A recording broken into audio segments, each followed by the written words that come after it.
Salut les tunines, c'est Loïc, j'espère que vous allez bien. Aujourd'hui on se retrouve pour parler de Dragon Ball. Et plus précisément dans cette vidéo, on va s'intéresser à 5 techniques super cheatées dans l'univers de Dragon Ball. Des techniques qui sont malheureusement trop souvent sous-estimées ou très peu exploitées parce qu'en général elles appartiennent à des personnages qui sont très faibles. Et pourtant certaines de ces techniques sont si puissantes qu'elles auraient même pu permettre d'éjecter Jiren dès le début du tournoi des univers.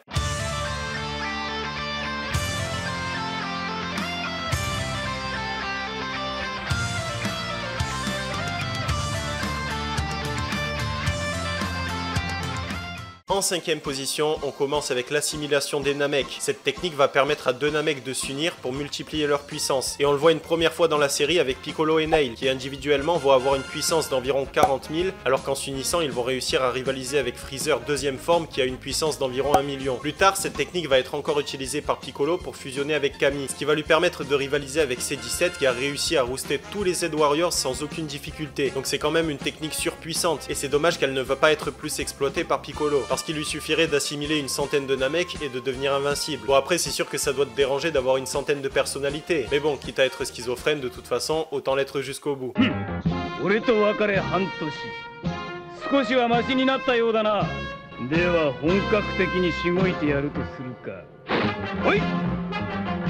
En 4ème position, le rayon transformant de boue, qui va permettre de donner à l'adversaire l'apparence qu'il désire. Et quand il pense, cette technique est vraiment cheatée, parce que même si l'adversaire est suffisamment puissant pour continuer à se mouvoir comme on l'a vu avec Végéto, il suffit de le changer en glace qui va fondre au soleil, en bouteille de lait ou en toute autre chose qui n'est pas du tout adaptée pour le combat, et il ne pourra plus te faire aucun dommage. Bon après, le gros point faible de cette technique, c'est qu'elle met beaucoup de temps à s'activer et qu'en général l'adversaire va la voir venir. En 3ème position, le crachat de Dabra, qui transforme tout ce qu'il touche en pierre. Cette technique est vraiment incroyable, et sous certaines conditions, elle peut neutraliser n'importe qui. Après, le problème de cette technique, c'est qu'elle n'est pas instantanée et que si l'adversaire est assez réactif et assez rapide, il va pouvoir l'esquiver. Donc c'est pour ça que je lui donne uniquement la 3ème place dans ce top. En 2ème position, le body change de Ginyu, qui va lui permettre d'échanger son corps avec son adversaire. Et cette technique est redoutable, surtout si elle est bien utilisée, comme on l'a vu avec Ginyu qui s'est blessé grièvement avant d'échanger son corps avec Goku. Par contre, le point faible de cette technique, c'est que tu ne peux pas utiliser toutes les facultés de ton adversaire. Mais quand même, imagine si cette technique avait été utilisée contre Jiren, même si tu ne peux exploiter que 1% de sa force, c'est déjà monstrueux, et sans compter que ça va te faire un ennemi surpuissant de moins à vaincre. Et enfin, en première position, une capacité qui est vraiment sous-estimée au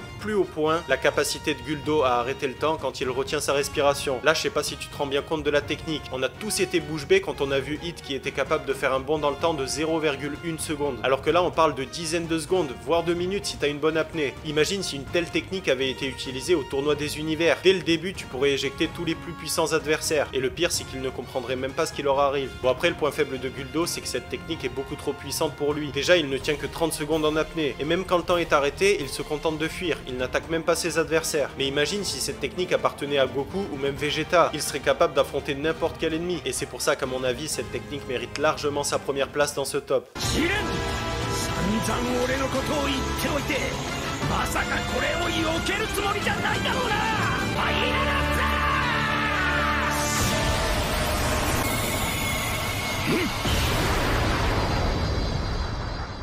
Et voilà pour cette vidéo, j'espère qu'elle vous a plu. Si c'est le cas et que vous voulez me soutenir comme d'hab, pensez à la liker et à vous abonner. N'hésitez pas à me dire en commentaire toutes les techniques super cheatées dans l'univers de Dragon Ball. De mon côté, je vous dis à très vite pour une nouvelle vidéo, un nouveau manga, et en attendant que la force vous anime les tunines.